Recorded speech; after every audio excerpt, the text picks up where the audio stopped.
So these days, Greenpeace is highly professional. Every action is well planned. Every campaigner is well trained. But it wasn't always like that. We survived the early days on luck as well as inspiration and heartfelt effort. So I'd like to tell you today, give you basically an unvarnished account of how we got from 1971 to now. So it all started with a bang in 1969 when the Americans set off a nuclear bomb under a remote island off Alaska. Last Wednesday was the 80th anniversary of the first use of a nuclear weapon against people. The one the Americans set off in 1969 was 80 times more powerful than the one that devastated Hiroshima. Canadians on the West Coast were worried because the area has earthquake fault lines. It's known as the Pacific Ring of Fire. Bob Hunter, Vancouver-based journalist, raised the specter of a tsunami. The test went off without incident, but the announcement of another test to be at Amchitka Island in 1971, 400 times more powerful than the Hiroshima bomb, led to the formation of the Don't Make a Wave Committee, a group of environmental activists and hippies. The name Greenpeace was coined at the end of one of its meetings when someone said, "Peace," and someone said, "Make it a Greenpeace." So the group decided to set sail to Amchitka and protest the test. Their first problem was money. Joni Mitchell stepped up, together with James Taylor, did a benefit concert in Vancouver that raised $16,000. If it weren't for her, I doubt there would be a Greenpeace story for me to be telling you today. Wow. Yes, benefit concerts can make a difference. So the committee headed for the docks, made their pitch. We'd like to hire you for a month to sail 1,500 miles north, stop as close to a nuclear test as you can get, and wait for the bomb to go off. It was a bit of a hard sell. Finally, they found John Cormack, who said he would do it, but it would cost $10,000 a month, and it would take 6 weeks, so $15,000. They accepted his offer on the spot. So years later, I asked John why he did it. He said he knew nothing about the concert. He thought they were just penniless hippies and expected them to walk away when he named the price. So John's 86-foot halibut seiner, Phyllis Cormack, was soon packed with hippies and environmentalists with an abiding love for nature, but little or no experience at sea. John drove some basics into them, one of which is steering. It's not hard. You're given a course, which is a number between 0 and 360, you stand behind the wheel. You watch the compass and point the bow so it's aligned with the course reading on the compass. What could possibly go wrong? Well, one of the hippies had a 2 a.m. to 4 a.m. wheel watch. He liked a bit of music in the cold, lonely darkness. So he brought his reel-to-reel tape recorder and set it on the only flat surface in the bridge, beside the compass. The compass promptly swiveled 25 degrees, stayed that way while he was on watch, throwing a kink into the course. It bothered John, who couldn't understand why his dead reckoning wasn't working, and it confused the Americans, who had trouble locating the ship. Media ran stories about the clever environmentalists bamboozling the Americans with secret tactics. But it didn't last. Phyllis Cormack was intercepted by the U.S. Coast Guard. The nuclear test was delayed. As Greenpeace waited, they were arrested and fined by the Coast Guard, but got a letter of support from the very sailors who arrested them. So after the arrest, the crew, not knowing when the test would be held, decided to return to Vancouver. The return voyage was glum, with them thinking themselves failures, but their support from the crew of the Coast Guard ship and the story of their arduous journey had swept the media, generating widespread support. They chartered a larger ship, went north again. They were 1 day away from Amchitka when the Americans moved the test up by a day and detonated the bomb. A couple months later, the U.S. canceled further tests. And a few months after that, the Don't Make a Wave Committee became Greenpeace Foundation. In 1972, the next year, Greenpeace turned its attention to the South Pacific and the remote atoll of Mururoa, where France was setting off nuclear bombs in the atmosphere. There were some difficulties. Mururoa is in the opposite hemisphere from Vancouver. It's hard to reach. They didn't have a boat. They didn't have much money. So they put out a call for anyone in the area with a boat who'd be willing to make the trip. Their call was answered by David McTaggart, a fellow Canadian, also from Vancouver. David didn't care much about nuclear testing, but he was incensed the French were cordoning off an area of the high seas in violation of international law. He saw this as an attack on his personal freedom. He offered to go if Greenpeace paid his expenses and provided him with a long-range radio. So the trip in Vega, his 38-foot sailboat, was long and beset with heavy weather, and on arrival, the exhausted crew had to play mouse and cat with the French Navy for 3 weeks, constantly maneuvering the position downwind of the test site until the French, running behind schedule, lost patience and downed them. With the Vega crippled and unable to sail home, they had to put into the French base for emergency repairs. The long-range radio had long since stopped working, so the crew had no way to tell their story. The only voice to be heard by the world was that of the French government, saying the Vega had caused the collision by bad maneuvering, and they had rescued the protesters from their own incompetence. Dave and his crew limped back home to tell the true story. 3 years later, a French court found the collision had been caused by their Navy and awarded damages for the full cost of repairs. Next year, 1973, the Vega returned to Mururoa, and this time it was worse. The crew made a much quicker passage to Mururoa. Day after their arrival, French Navy commandos boarded the Vega illegally in international waters and beat up the crew, inflicting a serious eye injury on McTaggart. One of the crew took pictures, scuttled below, put out a decoy camera, and hid the film she'd just taken. McTaggart needed days of hospital treatment.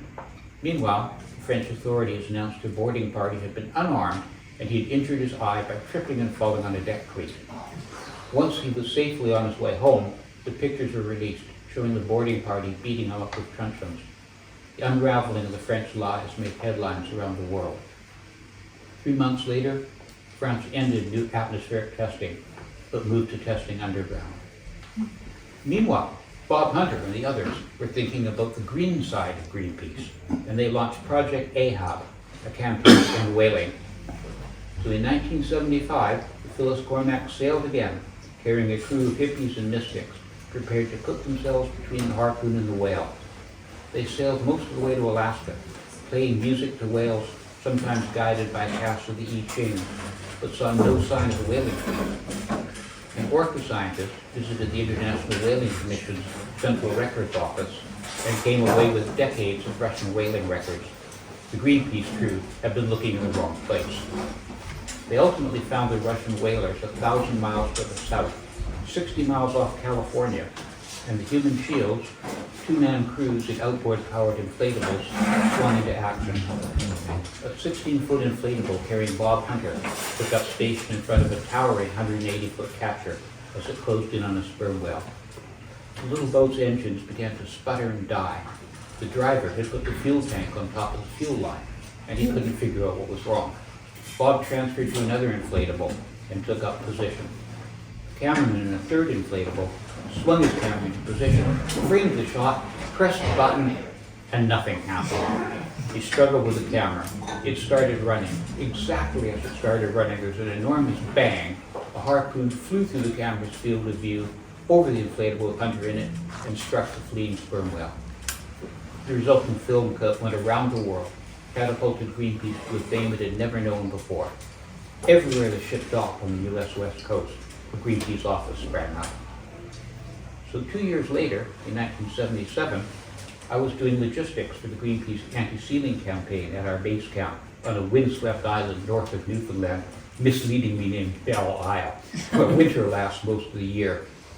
I had occasionally wished I'd paid more attention in French class when Bridget Bardot helicoptered out to meet us. By then, it wasn't just the Canadian and American Greenpeace offices working against whaling and sealing. European Greenpeace offices were as well, and they took a different approach to logistics. In North America, the Greenpeace offices chartered boats for campaigns. In Europe, they bought one. An old trawler became the Rainbow Warrior, and by 1978, she was confronting Icelandic whaling. Now, while this was happening, schisms were opening up in the world of Greenpeace. The financial success of the Americans irked the Canadians, especially since they were $160,000 in debt, while the Americans were rolling in cash, spending it on campaign work as they saw fit. The Vancouver office filed a lawsuit against the San Francisco office to establish they were the true owners of the name and entitled to all money collected in the name of Greenpeace. The suit was called Greenpeace versus Greenpeace. McTaggart broke the deal to end the lawsuit. The other groups pay off Vancouver's debt. No one office would own the name. Instead, all national offices, including those in Europe, would become voting members of one international body which would own the name. Greenpeace International was born, and we all got back to work. So direct action confrontation worked, and public recognition of the plight of the whales skyrocketed. Millions of people signed petitions calling for an end to whaling. But it made no difference. Whaling carried on. We attended meetings of the International Whaling Commission and discovered why. It was an industry body, a whalers club created by whaling nations, and the national delegations had just one objective: to get the highest possible quotas for themselves. Now, there were some ex-whaling nations, like the UK, the US, who supported conservation, but they were easily outvoted by the whalers. Raising public outrage wasn't enough. We needed to find the people responsible for instructing the national delegations and focus that outrage on them. Not easy, and the delegations come from places like Russia, Korea, Japan, Norway, and Iceland, and the outrage comes from the US and the UK. So in 1980, McTaggart, working with Sir Peter Scott of the World Wildlife Fund, came up with a different way. Find as many conservation-minded countries as possible and encourage them to join the club. The 1981 IWC meeting agreed a moratorium on catching sperm whales. The 1982 meeting agreed a moratorium on catching all whales. The will of the vast majority had finally triumphed. And Greenpeace continued to thrive, using growing support to expand into new areas of environmental protection. By early 1985, we had a ship in the Antarctic, and we're preparing to build a base there to stop plans to start mining the last wilderness. 6 years later, we won a 50-year ban on mining. So it was July 10, 1985, and I was attending a Greenpeace International Board meeting when the phone rang with a collect call from New Zealand for McTaggart. He took the call, stayed silent for 2 minutes, put the phone down and said, "The Rainbow Warrior's been sunk." 2 explosions. 2 crew members were missing. One was soon found safe. The other was dead, trapped between decks. 2 of the French agents responsible were caught as they had to leave. Excuse me. Like in the movies, secret agents just dump their vehicles, right? Board their getaway flight. But these 2 decided to get a refund on the rental deposit they had paid. The car rental agent, recognizing them from their description, phoned the police. There is some suspicion that they were planning to pocket this deposit themselves. It's also possible that their bosses have very thorough accounting procedures, but whatever. The arrest opened a trail leading back to the French Minister of Defense, who was forced to resign. We sued France, and our lawyer's closing comment was, "Remember, you can't sink a rainbow without paying actual, aggravated, and exemplary damages." So we won. This is amazing. This is the second win, in a French court. We won and used the $8 million settlement in part to build a new Rainbow Warrior, converting another old trawler into a sail-assisted campaign vessel. She served for 22 years, and on retirement was given to a medical charity to become a hospital ship. The replacement, built in 2011, is the first environmental campaign vessel to be purpose-built from the keel up and carries a helicopter as well as inflatables. Right now, she's at sea under sail on her way to Panama. You can't sink a rainbow.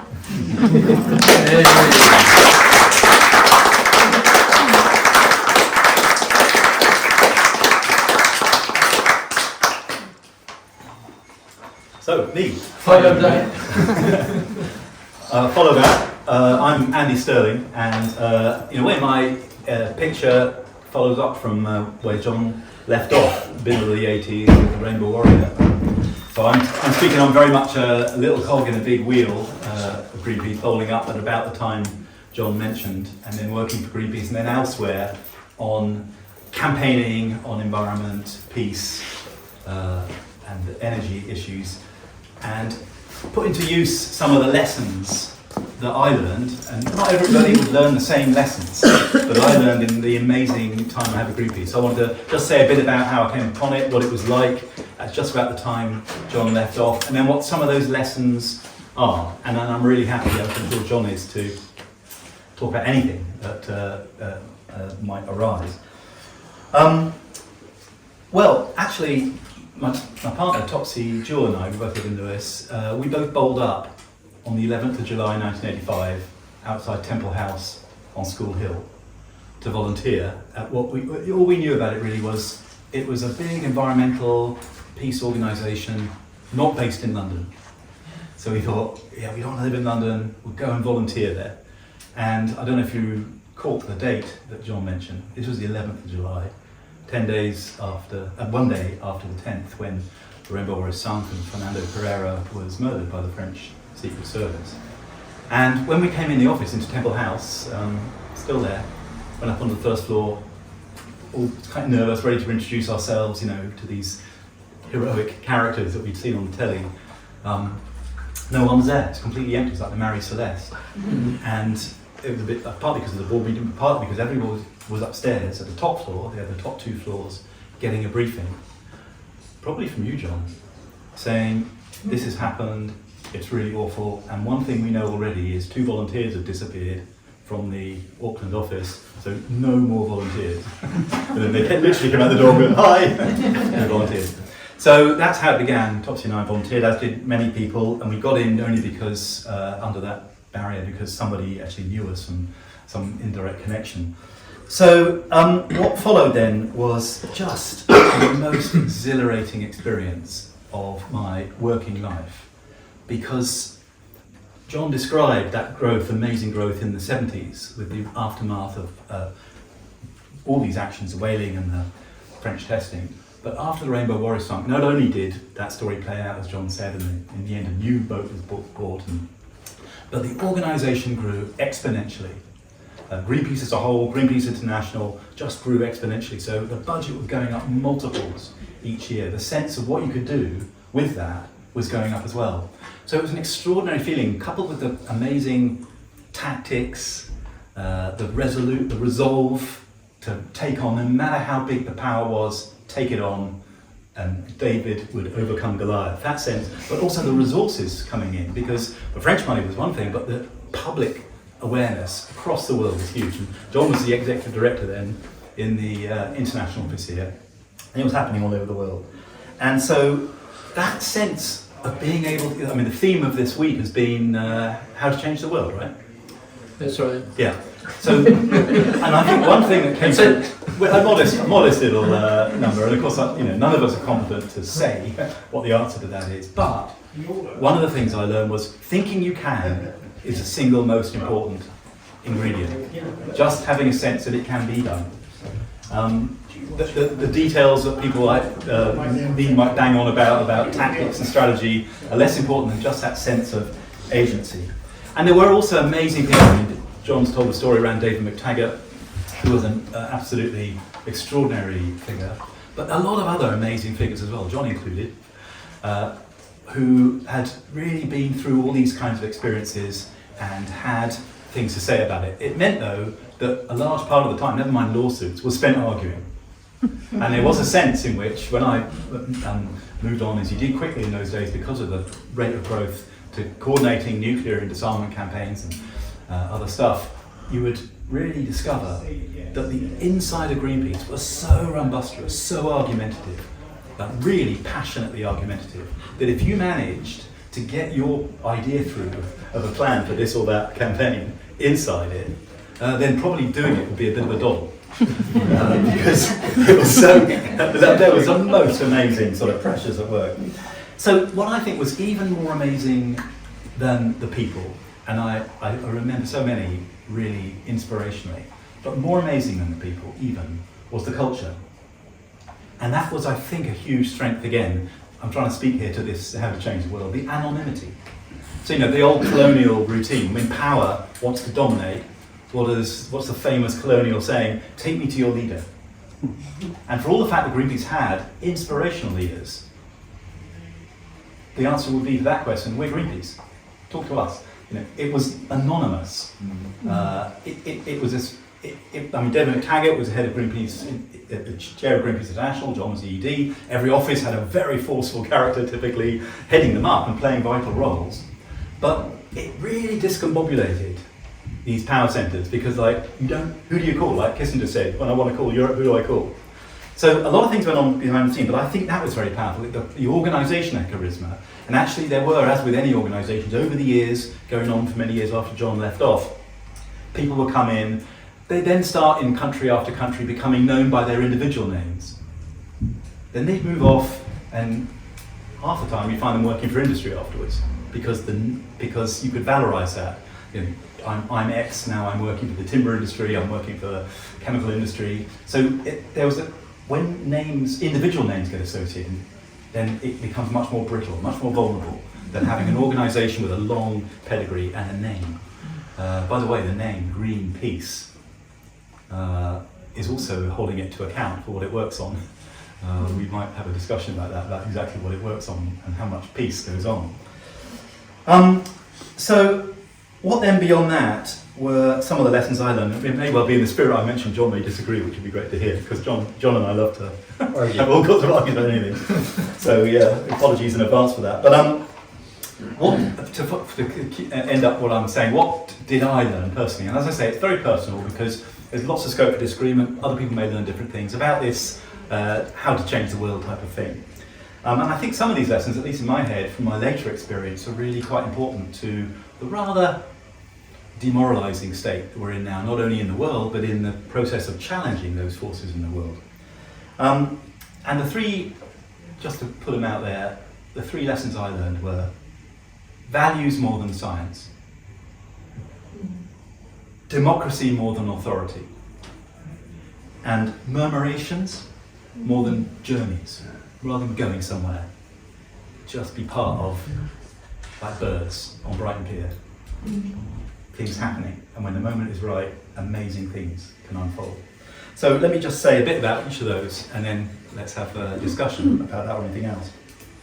So why do I say values more than science? A bit technical. I'm an academic nowadays, so I apologise for that in advance. But if you look at campaigns like the ones John described, ocean dumping, stopping the amazing things that occurred then, like stopping the dumping of nuclear waste in the sea, that all the main nuclear countries did, stopped by Greenpeace. Because, plenty of fantastic environmental organisations doing crucial stuff, but not on boats, going out challenging the actual dumping operations.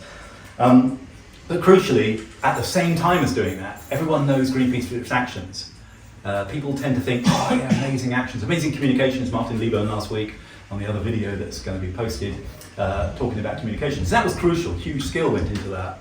But at the same time, below the surface was some amazing work being done on the science, intervening in international conventions, doing reports, picking out weak links. A lot of that kind of work went on as well. So why then do I say values more than science? I say that, and I could be wrong, but I say that because now you see banners in the street on issues like climate change that are so important.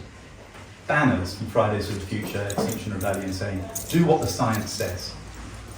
The entire climate issue worldwide is being fought with models, with 1.5 degrees centigrade mean global temperature as the organising theme.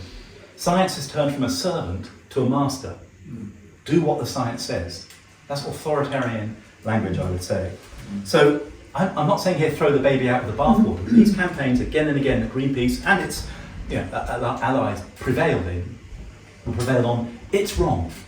Don't dump this stuff, it's just wrong. We might say now, don't dump this eco-toxic gas, carbon dioxide, methane in the atmosphere, it's just wrong. And typically against that, through those years on ocean dumping and ocean incineration, all these issues, back came the industry or the government saying, it's okay, we've done the modelling, we've worked it all out, it's safe, it's within safe limits. To which Greenpeace and other environmentalists said, no, we don't care about your modelling, you've completely forgotten the uncertainties, you're pretending that science can solve it. So now, after 50 years, it's the other way around. It's the environmentalists saying science can solve it, and we're losing these arguments, I think, because we're forgetting the power of values. Second, democracy more than authority. Why do I say that? Kind of it's obvious, a bit of a trope, democracy. But I say that because James Lovelock, for instance, said, we haven't got time for democracy. We haven't got time for democracy.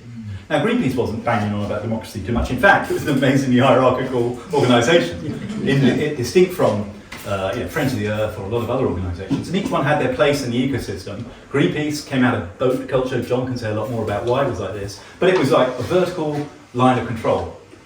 But that was in the moment. When you were doing something, in the campaign, in the action, that's what you did. You had a line, a hierarchical line. But outside that, it was all hell breaks loose. Yeah. Everyone had argument, could make arguments, and there was a real democratic environment. So it was not trying to achieve change by vertical, getting into the cockpit, if you like. And there were different views. David McTaggart might have been a bit more like that. He wanted to talk to Gorbachev. He wanted to get in the Geneva cockpit, and look what happened. I think that event that John just related, of being turned back at the Swiss border, was more serendipity than just coming to Lewes. It meant Greenpeace couldn't go on that model that David, for all his skills, wanted to do, be in Geneva among the big boys talking to the heads of state. Because that couldn't really happen. In the end, Greenpeace ended up talking horizontally through the communications to people out there in the world, and yes, talking to heads of state when it mattered, but not trying to exercise control by getting into the cockpit like some of the big NGOs trying to share a bit of power. It was always out there on the outside, acting horizontally, not vertically. So that's another thing. You could say it's about care more than control. We all know in our lives about trying to control things. It's an essential thing. I'm not trying to diss it. There is a role for control, pulling levers, pressing buttons, and things should happen. But actually care is a forgotten value nowadays, I think. We think too much about trying to control change rather than just care for it. It's more gentle, and we do it in our everyday lives with places we love, with children, with animals, and so on. We can say more about the implications. Then the final thing, and I'll shut up, is this murmurations more than journeys. Just be part of a flow. Don't think of yourself after a plan with phases. So much discussion now about transitions or transformation is pretending at knowledge, pretending, well, we know where we're going, we know we got A, B, and C, and I work a lot with this kind of thing, and it's got value. I don't want to throw it out, but there's that humility of just being part of something, not really knowing exactly what's happened, but going with the flow in a moment. So there I learned from Greenpeace colleagues, and too numerous to mention, a number of little moves that are part of this murmurations. One was political judo. Using the strength of your opponents against themselves. The fact that they're strong is their weakness. An example like that might be on the Nuclear Free Seas campaign at the end of the 80s, early 90s. There was a campaign, cutting a long story short, the US deployed tactical nuclear weapons at sea. A large proportion of naval vessels of the US Navy had tactical nuclear weapons on board, in addition to the submarines, of course, the ballistic missile submarines.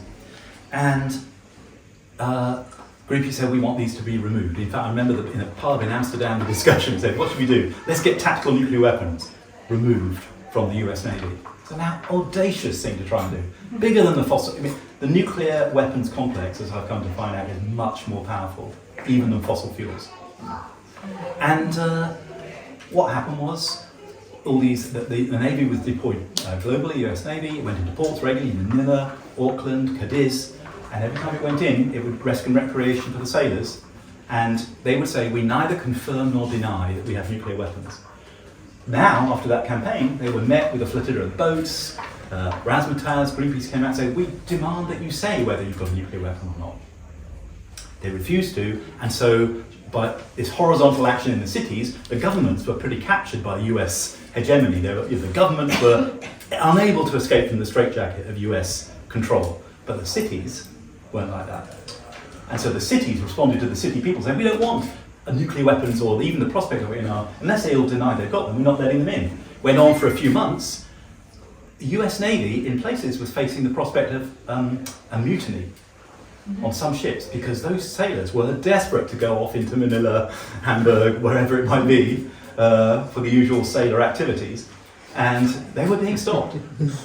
And so the US just decided that tactical nuclear weapons were not anyway that important, so they would just deny and have a policy of not carrying tactical nuclear weapons on board ships. Trojan horses, using the law against itself. John can correct this or fill in details, but if you remember, John, Greenpeace International held the records, I remember the filing cabinet, with the ownership of the ships. And that was really crucial because, especially in the UK, if you wanted to go and block a Sellafield pipeline, then the British government's going to come in and immediately serve an injunction, but it has to serve it on the owners. If it doesn't know who the owners are, can't serve the injunction. So who the owners of the ships are, different organisations, was really crucial. That filing cabinet, when things got help, which it did a few times in the late 80s, went from Temple House across the road to Mike's Wine Bar, the second most popular place by, what is it now, White Stuff or something, I think? Yes, it is. Yeah. And in the basement is a cellar where they kept all their wine and beer, and they also had a filing cabinet behind the beer. And in that cabinet was the ownership of all the Greenpeace boats. And so if they raided, as they did, went to the London office. In the end, we went to Amsterdam because you were even more secure. But when it was in the UK, in Lewes, that's where, and I think that secret, I hope it's okay to tell that secret now. I think, well, It should be. I'm too late now, isn't it? yeah. It's So- not in that cellar anymore. And then, so something I've and then seen inspirationally in China, and it's a final thing now, is edge balls. Play the edge ball. You think of China as being a totally different situation than UK or European countries, because we're supposed to be democracies. Now, I've learned through my work, especially on nuclear, we are not the country we think we are at all. You try to seriously challenge, as I wish Greenpeace did, nuclear power, nuclear weapons in this country. You really find out where the mailed fist of the state is. But, so it's not so unlike China. There are certain things that are just not allowed, and the press are not allowed to cover it properly. But in China they've got a saying, edge balls, play the edge ball. And that's from the Chinese fascination with ping pong, where apparently, and I'm rubbish at it, my kids smash me all the time, but in ping pong, the way to beat your opponent is to get the ball on the edge of the table, and then it bounces off at an unpredictable angle. And when that happens, you win. So when Chinese environmentalists, up against the Chinese state, the Communist Party, are doing their actions in cities about air pollution or whatever it is, they play the edge ball, which means get the ball on the edge, act just on the edge, not over it. Over it you get arrested and it's very unpleasant. Just on the edge, and as it's been put to me, the edge moves back. And I think if we understood the societies we live in, a bit more like the Chinese understand their society, and see them what Greenpeace did, it played the edge ball for decades. I'm not sure it is so much now. It's a wonderful organisation, wonderful people working for it. It's much more difficult in the world as it is now. We can talk about that. But I think there may be ways of playing that edge ball a little bit more now than was in the past. So thanks for bearing with me. You're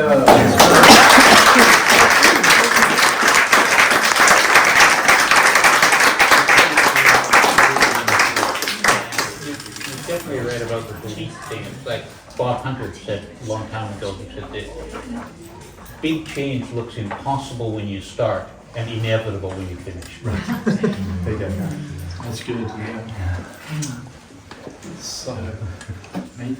No, are we having questions? John, yeah, I'd like to know how David McTaggart made the change from being the volunteer skipper of the boat to heading the show. Is there a story there? There's always a story when David's involved. Basically, David was a businessman, right? And his joy in life was making money. And he was on the boat because his latest venture, a ski resort in California, had a catastrophe happen and he lost it and lost most of his money. He had enough left to buy a sailboat and he enjoyed sailing. So off he went. And he got pulled into this, as I said in my little talk, just because he was outraged by French cordoning off an area. But he's the kind of person who, as Andy put it, the plane is going the wrong way. David wants to get in the cockpit, take the controls, and fly it.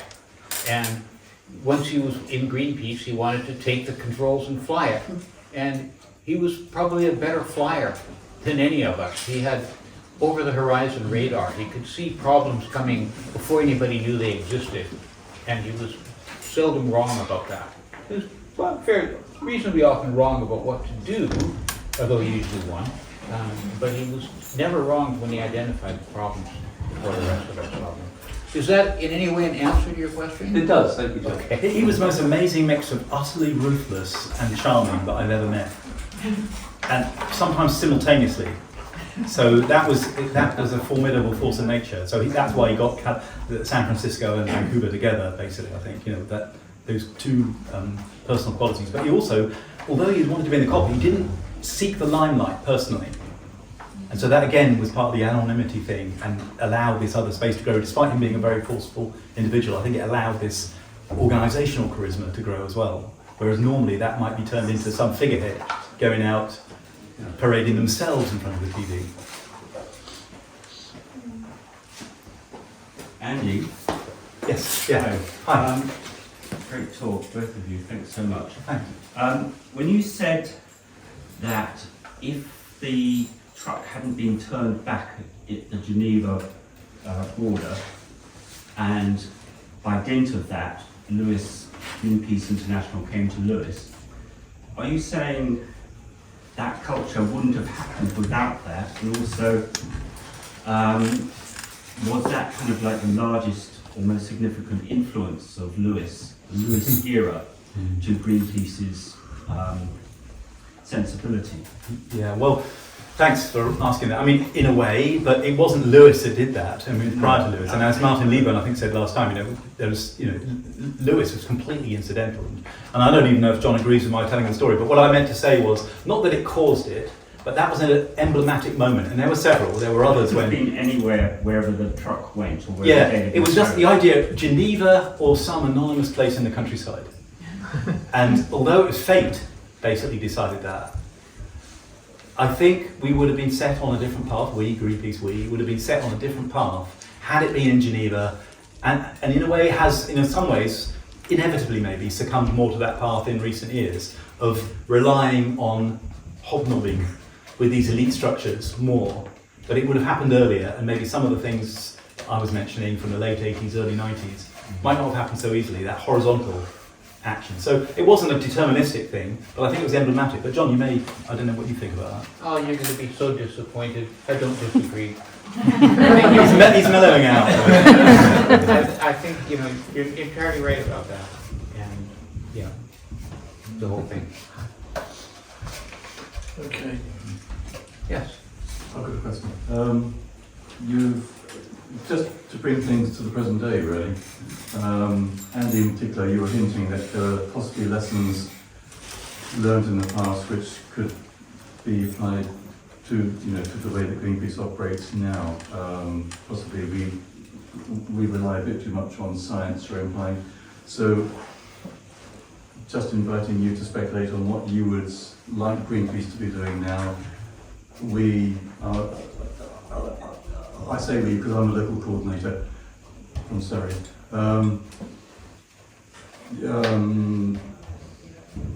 Greenpeace is actually one amongst many environmental campaign groups now. So would you see Greenpeace wanting to take the lead rather more than it does now? Or are you content with us being one amongst many, for instance? Yeah. Well, thanks for asking. I mean, there's no shortage of dinosaurs like me banging on about the old days, and actually, Greenpeace does an extraordinary job now, as do other environmental organisations, in circumstances that are much more difficult, because it's just, then we were pioneering these, the kinds of action you could take, the communications you could use, the sort of modernity, if you like, coloniality, whatever you want to call these structures that are bigger than capitalism, that it was challenging. They're bigger than capitalism. They were on the back foot because they had never had to handle that before. And it was an artifact partly of technology, satellite communications, Greenpeace was in there, internet was in there right at the beginning. There's many stories to tell. So it was easier then because through no virtue of any individual, you were on the front foot. So I don't criticise, but I do. And also, there's nothing that Greenpeace is doing now that isn't the environmental movement as a whole. But I would say the dropping of that union between peace and environment. Why did that happen? It's extraordinary. At a time when we need it more than ever, it's divided, and that divide and rule thing comes out. I think we have been allowed ourselves to be manipulated into division. These forces are bigger than we think, and the dropping of peace and the disentangling of it from environment. So that's one thing. Values more than science. Science is crucial, but it's necessary, not sufficient. And so I think that, not just for Greenpeace, but I think we would get a lot further on climate if we just did it on values, but rather than on science. We've created a sense of despair that it's inevitable from the models. And then finally, a bit of humility, really. I know the sort of things that Greenpeace did weren't really humble because it was sort of quite brazen, brash, sort of macho stuff in some ways. But there was a humility and it was bearing witness. It was saying, look, what do you think? We're not telling you what to do. We're not sticking our face to the road or smashing up your art gallery and then saying, demanding you do what we say because look what we've done or look what we might do. It was saying, look at this. What would you do? What do you think? So there's a humility to it. And again, maybe you can't use the same old tactics as before, but I think those things together make for horizontal action, murmurations more, and I think there is scope for that. But I'm not, in the thick of it, so I don't want to be judgmental. But I just want to suggest that things, and there are more specific things we could talk about, but I'll shut up now. Thanks. Now, I think it's worth mentioning, though, that when we started the whale campaign, for example, everybody working on whales was doing petitions. And if we'd been like everybody else, we would have organized the biggest petition ever, possibly even a benefit concert and a petition, right? And instead we chartered this crazy old boat and went out and did an insane thing. And that, got us light years ahead of where we would have, like another petition would have made no difference. Whereas the shot over the boat really made a difference. And to some degree, we're not quite as good at coming up with completely new things to do. I think this year, the only thing I can think of that Greenpeace did in the UK, which was really got everybody, was putting red dye into the pond in the American embassy, right, where the whole thing was dyed red. And that's a peace thing for you, at least, right?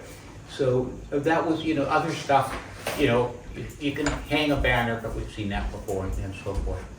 And when you go back to nuclear dumping, the fact is that, like Andy says, they could have demonstrated that it's relatively safe. It's really not going to release radioactivity. But the image of concrete barrels full of concrete and radioactive waste falling onto an inflatable and catapulting the driver out into the water, that's feeling, not logic, and it worked. So once again, I wind up agreeing with you. I'm pretty sorry. There's going to be hell to pay after this when John thinks it's another. I hardly dare ask, but do either of you have a scientific background at all? Yes, both of us. Yes. Oh, right. Professor Stirling. Okay. Yeah. And my other question, where does Greenpeace now get the majority of its funding? From people. We've never taken donations from corporations or big trusts, things like that. We get it all from people, individual people, subscribers, members. Do sign up. All of you. On the science, let me just, because I respect science. It may have come across, because of what I said, like necessary but not sufficient of science, but I'm somehow disrespecting it, and in the current vibe, that's what you can come over. Anyone who really respects science sees it as a process, not an outcome. It's not a set of results that you hector people up like a political or religious doctrine. It's a process for asking difficult questions and not stopping. And crucially, it's about uncertainties. What really motivates scientists is uncertainties. The motto of the Royal Society back in the 17th century, distilling the essence of science, was nullius in verba, not on authority. And now, not least in environmental debates, science plays out the other way. It's just like another political dogma or ideological dogma. And I think that is the real anti-science, because science never tells you what to do. There are always uncertainties within which a number of actions. So anyone who says, I'm pro-science, or this is sound science, or this is evidence-based policy, they are telling lies. And I think those lies, it matters for success, but it also matters because those lies, told for the best of reasons, for progressive causes, have provoked the authoritarian backlash. The first authoritarians were not MAGA or whatever it may be, it was us. Because we started being authoritarian in our deploying of science, and they thought, well, you're going to be authoritarian about your stupid environmental or equality issues, we're going to be authoritarian about family values. So that's why I say what I do about science. It's actually out of respect for it, not out of, it's getting warped. Thank you.